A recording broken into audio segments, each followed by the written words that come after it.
So I hope you clap like that at the end too. So thanks, Mike. I appreciate the kind words. Mike was invaluable when we got started. Just going to the Plains Angels meeting the other night and seeing how the community has grown, and Mike's been a huge part of that, of small business starting up. And when I first moved back, I didn't think there was anything here other than like Principal and Wells Fargo. So it's great that there's a community and there's a support system underneath that that can help. So I'm having to use the baseline PowerPoint slides. I was trying to use an online tool, but we had technical issues. So these are kind of lame, but it's what I'm going to say is more important. So we're going to talk about selling remotely, as Mike said. So why are you here? We basically, as Mike said, we never leave. My son was concerned that I had buttons on my shirt today and that I had shoes on. So we don't ever see our customers. We don't see clients unless we're drinking beer with them at conferences, things like that. So what I'm hoping to share with you today quickly is just some of the 4 major areas that that I've found that you really need to be concerned with. So how do you market? How do you sell? And I make a distinction between those 2 things on purpose. And then how do you deliver and support what you've sold? And then the last thing is kind of an administrative thing. So the legal things, the tax things, the things that entrepreneurs are typically not very good at. They have really great ideas up front, but as Mike was mentioning, a lawyer? I don't want to talk to a lawyer. Tax, what happened? Well, you can put yourself out of business with a great idea very quickly. So we're going to focus on those 4 areas. But the first thing we'll do is talk a little bit about me as to why did I come down here. How many people had heard of FastPath before they heard about this session?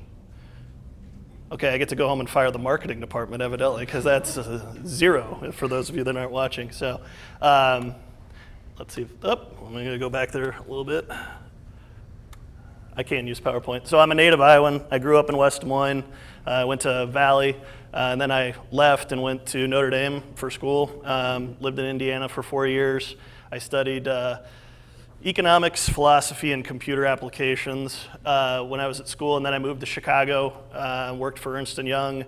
Then I moved to Boston, and I was doing SAP implementations. How many people know SAP? How many people have to use SAP at their job? Okay, then there are a lot of happy people when they hear about SAP. Don't tape this for SAP. As Christian Renard said the other night, I'm a boomerang, came back. In the description that Mike put together, it says that I moved back for Dairy Queen and parking lots, and that's 100% true. I got tired of riding the train. I didn't know how to raise kids. When you have to, I want to go to a backyard and play in the backyard on the swing set. I don't want to have to, get on the train to go to a park and then stop at the grocery store and the hardware store on the way home.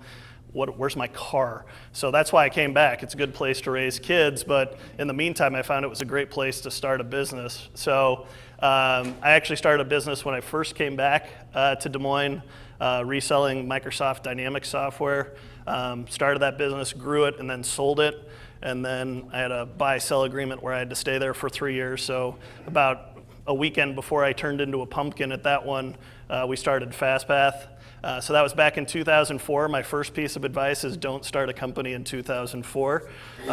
So you're already ahead of the game, right? It's not the best economy to start a company, to go through a couple of different dips, and hopefully we're through those, maybe. So we only had 2 people here in Iowa, and we basically just started writing products. And it's the second one that I've started up in Iowa.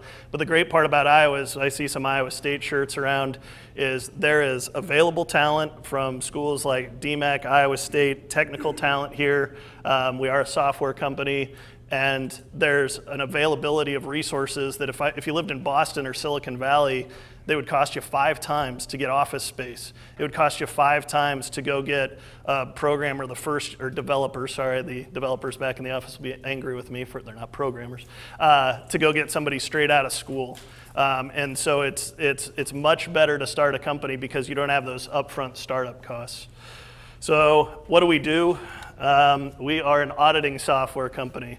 These are some of our clients up here. You can have a pretty fun afternoon with a combination of our clients, have a couple Heinekens, play an Xbox game from GameStop, listen to some Sony music, wear a polo sweater that starts to Lycra pants from DuPont, have a few more Heinekens and figure out what to do with the taser. I don't know but they have a cool shotgun now with the taser, which is neat. But we have over 500 customers. We're almost to 600 now in over 30 countries. I always make the joke that if anyone has a permanent location in Antarctica, I'll just give them the software so I can change that to 7 continents.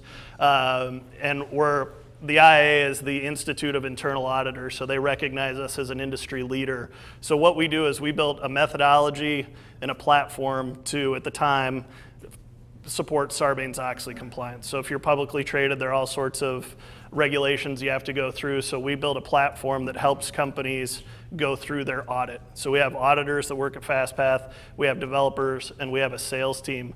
And everything we deliver is, they have on-site. It's not in the cloud, it's not an app, it's not on your iPhone, it's nowhere else. It's an actual piece of software that they install, a fat client, as I still call it, rich client, but it's on-premise at those companies. So it stinks to not go on site to Heineken because they want us to go over there because they have a cool place to work in Amsterdam. Hey, come over here, it'll be fun, you know, we can show you around. Like the entire government of Belize is one of our clients.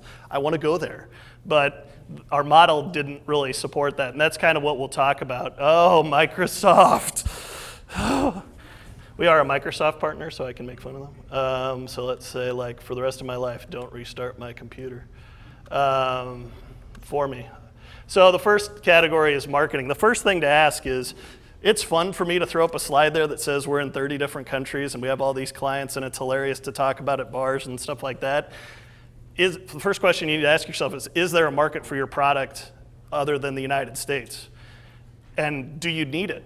Because if you don't, it's a lot of work to sell, and it's a lot of work to support, and it's a lot of work to market. It's a lot of work to find out all the regulations. So even though it's fun to talk about it at cocktail parties, it can put you out of business. So the first thing to do is, do you really need it? And if you do, then you make sure that's part of your business plan. Just don't wake up one day because somebody from Liberia calls you and says, hey, I want your software. You need to put some thought into it. Can you actually make that a viable market there? And you approach it just like you would have a market plan to go to market there. But I think a lot of companies that I've talked to just think it's fun and they're going to go over there and they don't think about all the other ramifications. So the first thing is do you really need that? The example with Liberia, a company from Liberia emailed us the other day. Well, the United States government wasn't real happy with that. They're on the watch list of places where you may not be able to sell software. So we had to go through that to figure out did we even want to go through it? Is it worth selling software to someone there? It's kind of weird when you get that email that they know that you tried to email them back. Like, what else do you know that I'm emailing to people if you knew about that one? The biggest thing that you have is your website and search engine marketing.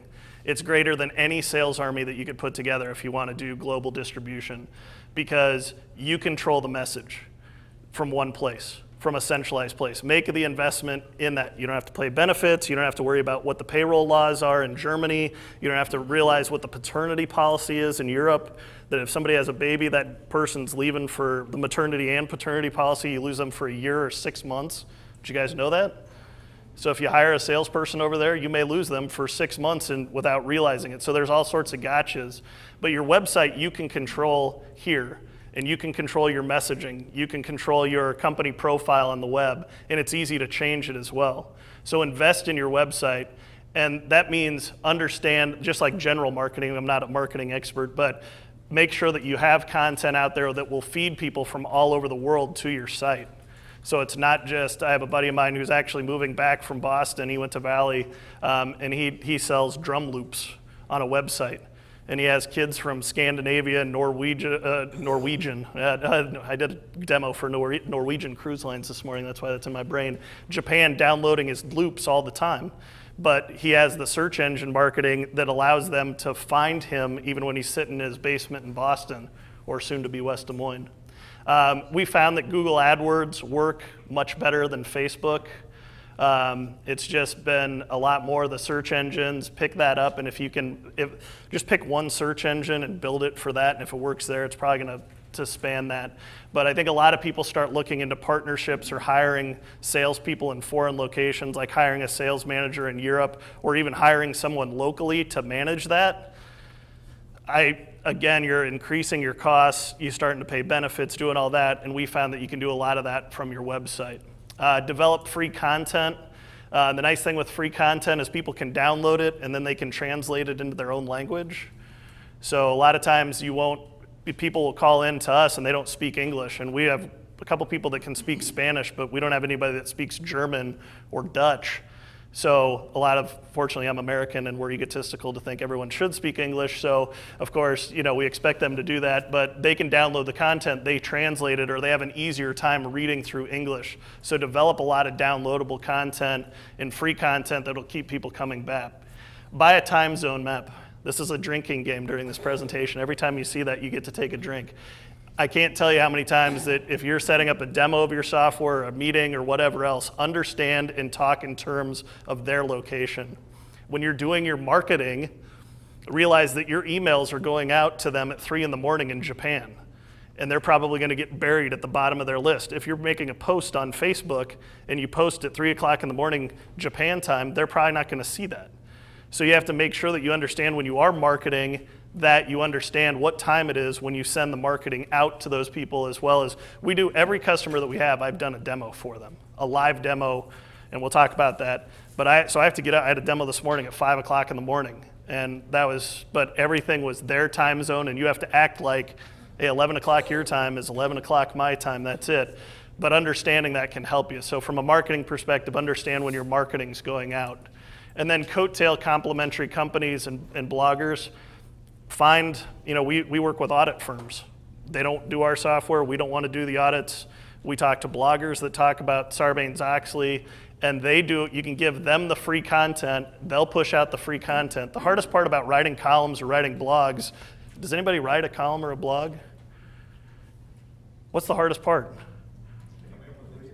Coming up with things to talk about. So if somebody else is going to give you the article, that's great. So back to develop the free content, find a blogger in Europe that wants to do what you're doing that's not a competitor to yours, to your products, and they'll start blogging about yours, and you can do them a favor and do that back. So if you can work with them and find different companies like yours in different regions and work with them, it's not necessarily partnering or a reseller channel, but you're just using them and working with them to do that marketing. But that's huge, and we've had a number of people in Europe start to do that, and we see a pretty huge volume of leads coming out of there. So that's the marketing side. I think the next slide is selling, but I'm not totally sure, since this is the deck I was going to use. Selling. How many people know what a cost of the sale is? Everyone know what cost of a sale is, right? I don't think like that. I think about cost of non-sale. If every time we had to go, we close about 75% of our demos. But that means if I had to get on a plane to go to Amsterdam to find out that Heineken doesn't want our software, how much does that cost, especially flying out of Des Moines, right? It costs a lot of money not to sell there. So if you do everything here, you totally drive down the cost of a non-sale. When we were starting, this is one of the lessons Mike, he's not paying attention to me anymore, but this is one of the lessons that Mike taught me was, you can put yourself out of business in the first week by chasing a whale. And if you chase them in the wrong place, that just exponentially increases your costs. So think about that in terms of, it goes back to, do I need this market? Because yeah, if you're selling widgets for 10 bucks a pop here in the States, that's fine, but now you're having to ship, or maybe you have to go on site to meet with that company in order to sell that. What happens if you don't land the deal? How much does it cost you? Would you have been better off driving to Minneapolis to try to sell a deal or just going without? How many people know what purchasing limits are or have a purchasing limit at their organization? Meaning you can't spend over 500 bucks, right? Or you're $1,000. Understand purchasing limits for corporately. So for us, I'm never selling anything over $100,000 to anyone. Why? Because I'm gonna have to take them out to dinner and play golf and do all that. It puts you into a corporate buying cycle where they have expectations of purchase cycles that are that big. So if you can find those sweet spots in between there. Now some people are sitting here going, well, I just wanna sell my Android app for 99 cents. I'm not worried about it. But think about it. Think about if you're aiming at 12-year-old kids downloading the game, what are their parents? What are the purchasing limits their parents have? Is 99 cents too much? Is $1.99 okay? Everyone has that limit. So you want to think about that. So the cost of the non-sale and the purchasing limit kind of helps you drive that pricing overseas, because if you make the price incredibly large or so large to support the cost of doing business in a foreign country, you may just put yourself out of business there anyway.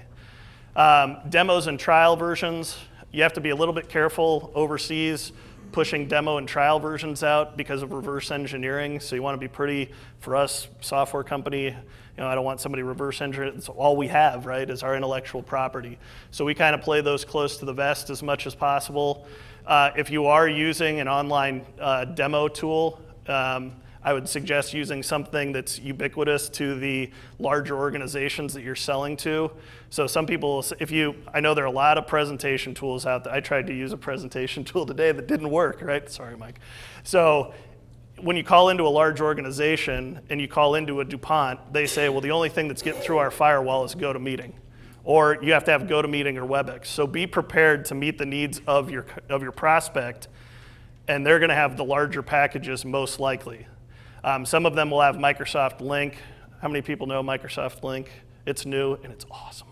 It's one thing, it's the new generation of Microsoft products that are actually starting to work pretty well.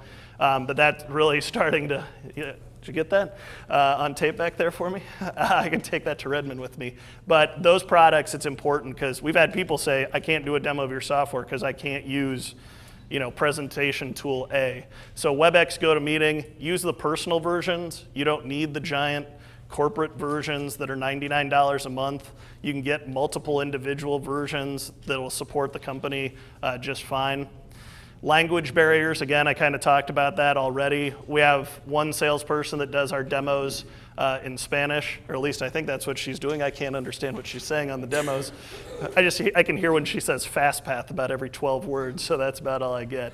But you just have to decide. Again, that might be a cost of doing business somewhere, is actually having to go out and gain that skill set. The other side on selling, it's not as important as the support side typically. Because on the buying side, they may have people that speak English, but then where the rubber hits the road with the people that are actually using the tools, they may all speak a different language, and it's critical that you can support your tools, which we'll talk about here in a second. Okay, everybody has to drink. Let's buy a time zone map. Again, make sure that you're connecting with the companies when the right people are there that you need to negotiate with. That when you go through that purchasing cycle, when you're starting to talk about your license or support agreements or those types of things, you can extend your sales cycle out tremendously because you're emailing them after their general counsel goes home. And so that doesn't help. So understand not only the selling side, understand the marketing side, the support side, understanding what time it is there. The other thing that was crazy is in India, they have half an hour time zone differences. Does anybody else know that? So it's like, well, it's 4 o'clock here and it's 6:30 there? How is it 6:30 where you are? So it's crazy when you're trying to build a meeting, trying to get that. So you learn fun stuff like that. How many people use Skype? How many people like Skype? How many people are happy that Microsoft bought it? So nobody, oh, okay. The thing with Skype is it is widely used internationally. It's a huge help. Get familiar with it, use it. People love it. I actually woke up this morning because the person I was doing the demo for thought the meeting was at 4 a.m. Central Time and not 5 a.m. So in my office, which is next to our bedroom, my Skype started ringing at 4 o'clock in the morning.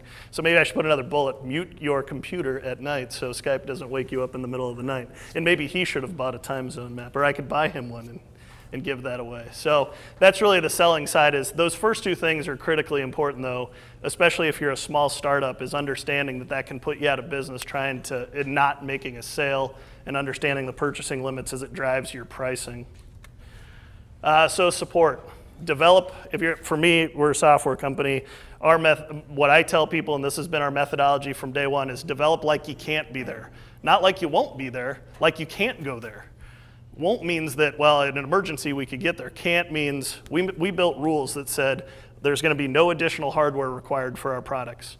That somebody should be able to install this in less than a day without anyone on site. And we built those rules. That's not always true, but if you have that mentality when you're building it and understanding that that's what your support profile has to be, it's going to help you down the line. So have a methodology, build that culture in. And one unhappy customer these days can kill your company. That's another thing we do. With blogs and everything else, reference sites, people can just kill, great product, demo looked good, they were great up front, but they can't support the tool at all. Meaning they spoke English during the demo, but they can't support Cantonese, for our developers on the backside of it. Use a reliable content delivery network. If you're using the iTunes, if you're using the Android market, Amazon, there are a ton of different other cloud providers out there. I won't even recommend one, but make sure it's reliable, available in other countries, that they don't have restrictions on other countries coming in to their network and downloading things. This is very much for software companies, but it's also reliable, so you know that if you post your content somewhere that it's going to be there the next day when you wake up. With that, expire your links and passwords to anything that you push out to people so they don't go stale. Then you also have more control over who's looking at your information. It prevents people from stealing things. So, it's like there was a guy in China that just got arrested for buying a fake bank in Delaware. Did anybody see that? Yeah, he just made up a bank. I bought Atlantic Bank or something in Delaware and convinced the Chinese government, and it's not even a bank. They'd also had a bunch of fake Microsoft stores or Apple stores down to the geniuses, and they weren't even affiliated with Apple at all, and they were selling knockoff products. My point behind that is there aren't as many laws out in other countries as there are in Western Europe and the United States. So if you start pushing things out, you need to remember you're pushing it out. It's great that you made the sale, but from a support and a development perspective, your stuff is out there now and you have less and less control. So putting the download and install docs in an email with expiring links and passwords gives you some element of control as to where it's going, who has it. Some of the content delivery networks will allow you to track, like only allow these IP addresses. It starts to get a little cumbersome. Like for us, we're selling to GoDaddy and Heineken, places like that. We're not too concerned that somebody's, it's not in their interest to push our software around like that. But if you're more of a B2C and you're pushing it out to other people, they could push that out to all their friends. Make an investment in documentation. And what that means is make sure that somebody, whether you do, maybe you put, instead of hiring a linguist for all your sales side, make your documentation available in every single language that you might sell to. Make sure that your install instructions, make that available. Documentation in terms of your sales and marketing, as well as your product documentation, because again, it's just like your website. It's gonna be the lifeblood of your company when you can't be there. And if you're working out of Des Moines, Iowa, there's gonna be a lot of times when you're not in Japan, or you're not in Australia, or you're not, the New Zealand Blood Center is one of our clients. We see them once a year and never ever talk to them. They just use all of our documentation. They love it because they don't ever have to talk to us. IT people don't like to talk to one another. So the reason I have an asterisk there is because you're better off spending the money there than you are hiring an army of development people with different languages. So again, I think that's there. I would also say the issue there is there's a point of diminishing return with documentation, because some people will read it and say it's terrible, and other people just immediately throw it out the window or never look at it. The first thing they're going to do is email or pick up the phone. The remote support tool, use GoToMeeting, WebEx Link. That may look familiar. There's no drinking game involved with that one, but again, whatever you decide to use on the sales side, use it on the other side. Be prepared to maybe use a couple different ones. Support side, a lot of companies will have their own preference, or their IT departments have their own preference to do those types of things. So you kind of go with the client at that point. Up front, you can kind of direct them a little bit more. On the back end side with the IT guys, if they have a preference, you just kind of let that go. And then there's by the time zone map. Make sure that you're staffed to support your products when it needs to be supported. So the nice part about that is a lot of companies in the United States, for us, they can't do anything. They say, hey, we're going to do our installs after hours. So we don't really have a third shift working, I think we have 4 developers that support all of our customers. So it's not like we have a ton of people sitting around it. If you drive by our office, you'll see the pool table and a lot of Jack Daniels bottles and Busch Light cans, but you probably wouldn't see people there at 3 o'clock in the morning managing an implementation in Australia. So that's another key thing, is buying the time zone map. So what time am I supposed to stop, Mike? I'm fine. 10 minutes. Okay, now I have to think of 10 minutes of things to talk about. I'm kidding, sort of. All right. What? 20? Okay, whatever. The Q&A session will be fascinating, I'm sure. Administrative things. And this is a lot of what Mike was talking about at the beginning, the story of Liberia. Is it even legal for you to sell what you're selling in that other country? Do you know? And do you want to find out the hard way that somebody buys it, they don't know it was illegal, and then you have the government coming to you and asking that. So do your research before you actually sell. For us, it's easy because with our products, without certain other products, our products are kind of worthless, right? So we're an add-on product, we're an auditing product to review how you're using other products. So we kind of know if Microsoft sold to that company, we're probably okay to sell to that company in most cases, like the Liberia example. But for other people, is it okay for whatever to be sold in different, can I sell plutonium to that country? Probably not, not a good idea. But if you're in the plutonium business, you might want to write that down. Anybody in the plutonium business? Okay. The other thing is collections. Great, you made a sale. Can you actually get your money from that country? Right? That's the hard one of the, hey, can you get money from the guy down the street? I mean, Mike might have a hard time collecting you guys. Well, you guys got the money before lunch, right? Oh, okay. Well, see, that's a good process, though. But I've seen that happen a lot. Other businesses I've talked to where they have partners that they can't get their money from. They have other customers where they can't get their money. It's not always, your best friend are credit cards. Don't release your product until you actually have their money. That's the best advice. It doesn't always work like that. Especially the larger deals you do, companies aren't going to just put 70 grand on their corporate credit card unless they're the ones that get the miles. But they're not going to do that. So it's very difficult to do collections in another country. And what are you prepared to do to go get your money, right? You're going to show up with Hell's Angels behind you or something to get your money? That's a common question that any company has, but all of a sudden now you're in a foreign country and you've got a problem. So the biggest thing is get an attorney, get advice, find somebody. Mike said that at the beginning. It's the biggest, those things about partners and handshake deals, I've been through some of those. Don't do it. It's the same thing as when people get married. It's like, or they move in together. Oh, this is going to be great forever, and it's not.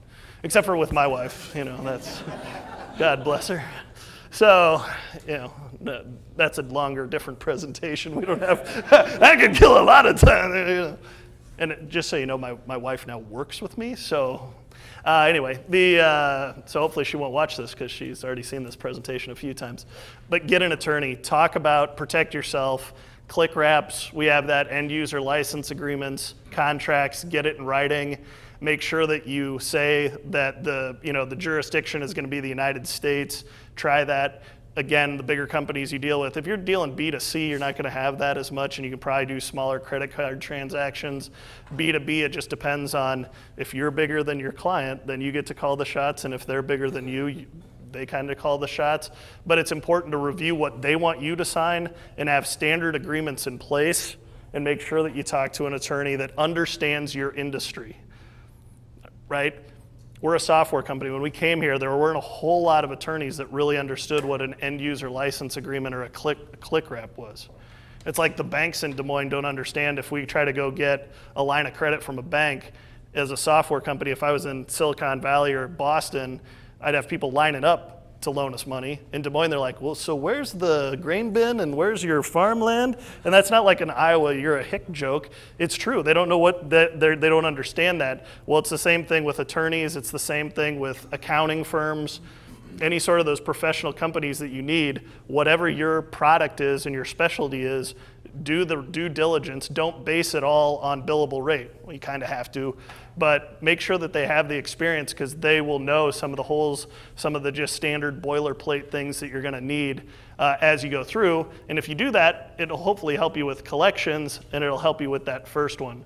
So as much as I don't like talking to, I like our lawyer, but I don't enjoy paying the bill or talking to him all the time, it saved us being prepared has saved us a ton of time, a ton of money, and a ton of headaches. And we've also walked away from some deals where just like, this doesn't make any sense. If it's this hard up front, forget it, we're not doing it.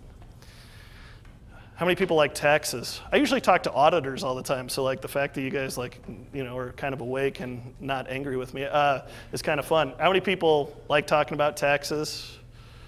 How many people are good at taxes? How many people do their own taxes? Anybody? I'll do some calisthenics for a while. That can get you big time when you go to a foreign country or even in the United States, is understanding, do I have to pay, like for us, we're a software company, this is great, we don't have to pay tax on anything, right? Last year, I've always told all of our employees, I don't care what you wear, our dress code is not naked, you can live wherever you want, you can work wherever you want, as long as you get your work done. Well, one of our employees decided to take me seriously. I show up to work one day and he's boxing up all of his stuff. I'm like, what'd you quit? And he's like, no, I'm moving to Denver. See ya, bye, fine, great. Oh, end of the year, the state of Colorado decided that they wanted to look through the couch cushions for all the money right now, right? States are looking for money. Well, because we have customers there, they all of a sudden wanted to tax us for every single customer we had in Colorado. Uh-oh, I haven't told you this story yet, have I? Oh, did I? So not only that, they wanted he's a developer, so they thought that they should get a piece of anything that he had written a line of code for, any sale that we'd ever done. So I'm sitting, not ever, that year. So I'm sitting there looking at over $250,000 tax bill from Colorado going, wow, that's a lot more than I was thinking of paying you this year if you would have been living in Iowa. So fortunately we got that figured out. But think about if you make a ton of sales in the UK and you'd get the bright idea that you're gonna hire a salesperson in London, what does that mean tax-wise? What are your payroll obligations? What are all those other things? Because you don't want to find out at the IRS will come, the other tax entities will come. We almost hired a Canadian salesperson, but then the same thing. They said, well, if you do that, then all of a sudden you're gonna have to charge Canadian sales tax. Plus, what's that do to your accounting function that now they have to track all that stuff and they have to file all that paperwork and they have to do all those types of things. So pay attention to that. He doesn't live in Denver anymore. He lives in Colorado Springs, so that's fine. You can go there. They have a nice tour of the Budweiser plant in Colorado Springs. And then any foreign regulations they might have. Again, it goes back to, is it legal to sell in the country? Are there reports that you have to file for certain things that you do if you hire people in other countries? Because I've talked a lot about how you don't want to hire people in other countries. We have a ton of partners in other countries, but we try to limit the number of employees as much as possible.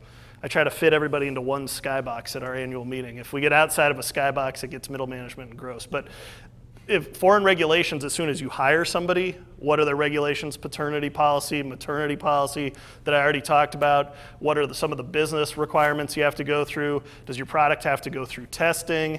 There are all sorts of other regulations that you can have to go through. I know a lot of them because that's what our software does, is help enforce those. So it's just a matter of understand the country that you're going into, because every country is going to be different.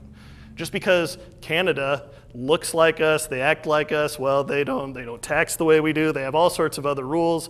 The same thing with Nebraska, right? They do things totally different than we do. So it's not just about if you go to a country, to Liberia that I've never heard of, or we have a customer in Rwanda. They have all sorts of things that now we have to fill out, which do you have to hire, you made that one sale, and now you're gonna have to have your accounting or somebody fill out all the paperwork for that one sale. Was it worth it? Am I gonna fill it out next year? Am I gonna have 2 customers in Rwanda next year? Am I gonna have 1,000? Maybe it's not a good idea to do business there at all. So, how are we doing? Are we good? Does anybody have any questions? If you want, yeah, go ahead, sorry. Sorry?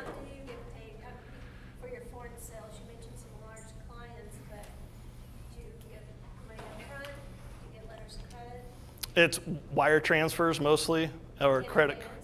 Yeah, we don't release our reg keys unless we have money. Oh, sorry, repeat the question. It's how do we get paid for our sales? Slowly? No, we don't release our reg keys until we get paid. So we don't give customers terms or anything else. If they're a large organization, sometimes we'll give them trial keys that'll expire. But a lot of methods that Europeans want to use in other countries, they really want to use the wire transfers.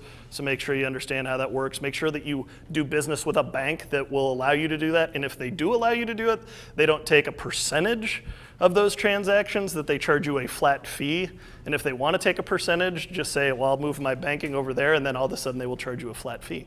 So negotiate that as much as possible. But we also see for our smaller sales, so you guys know our sales, we sell software that's like $2,000 upwards of, we've had sales over $100,000 each sale that we make. So it's varies in size. So the smaller ones, people just put it on their Amex, it comes through, it's just a convenience thing, the price. We'd rather have everybody pay us by check before they got it because it's the cheapest way to do it, but everyone wants to do the wire transfers and ACH, unless Ben has something to do with that, and then we won't use that anymore.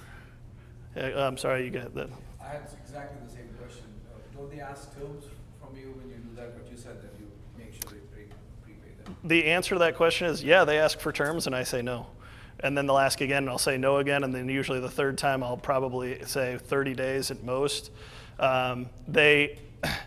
It's a lot easier when I can say, when people come to us and say, I want to make these changes to your end user licensing agreement, and I deserve terms, and I say this. I was like, well, Heineken didn't need all that stuff. Oh, okay, well, you know, it's easier when you've got clients like that than it is if you're new and it's your first customer, and then you say, I'll give you whatever you want. If I would have been standing up here, what was that, 6, 7 years ago, I would have just said, hey, that'd be fine. But we typically, the terms, I don't do any more than 30 days. You have an advantage of B2B, generally it's B2B government organizations. If it goes B2C, it would be a nightmare. Yeah, right, exactly. And that's what Ryan, the guy that I was talking that sells the drum loops, it's all cash, it's all credit card. It's, you know, he's selling $10 things at a time, and so if you don't buy, it's just like buying a shirt from Amazon. They're not going to ship you the shirt unless you've paid them, right? Have you worked with any specific payment gateway company which was better than the others, or use them?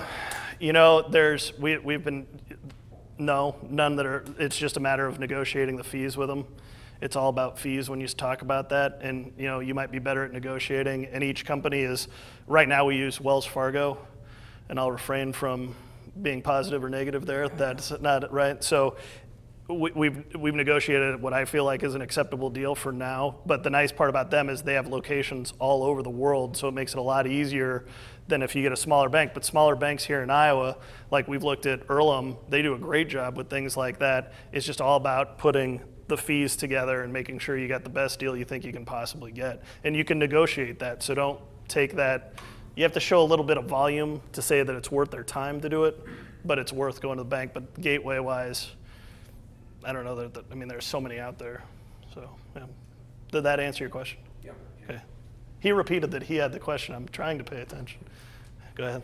I'm curious about your comments about be careful where which countries you sell in. I'm sort of wondering about your point of sale and what defines where you're buying and selling the software. I'm sort of envisioning, what if you had your store and somebody came to Iowa and downloaded off the web the software, or you had a CD that they had to come to you purchase here in Iowa? What determines where the sale is taking place? Are there sort of any?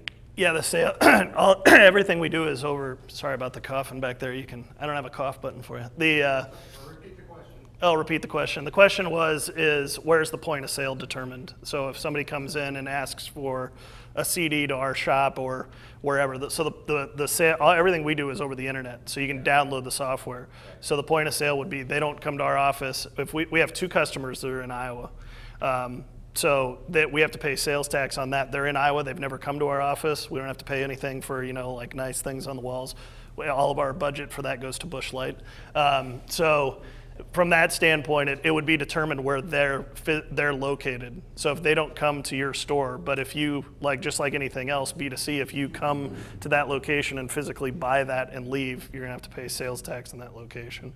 Or if you have a physical presence there, you might have, and it differs. It's crazy. If you have a salesperson there, but they're not selling in that country, so you have somebody in London and you can show that they never sell anything, and all they do is support German sales, and they never sell anything in the UK, you may not have to pay, depending on the location, you may not have to pay the tax in the UK But if they ever go to Germany for like a month, you might have to pay the tax prorate. This is what I'm talking about. Like you can get, and this is what Colorado did. It's the same with the states. So your best advice is to keep everything locally and keep people away from your office, but sell things over the internet. But if they're based where you have a physical location, odds are you're going to have some sort of tax liability there. Just assume that you will and research the tax laws in that place. Like California and Iowa has one of the most friendly tax laws there is. Colorado has one of the worst, that if you do any sort of consulting there, right?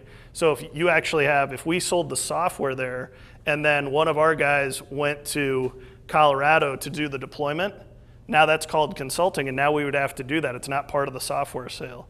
So now we're liable for not the sale of the product, but we're liable for the support. We have a tax liability for the support that we did within Colorado. So that's mostly what it is where your physical locations, and a lot of entities will think that if you have a person there, that constitutes a physical location, even if they're working remote from their home. You don't have an office for them to go to. Yep.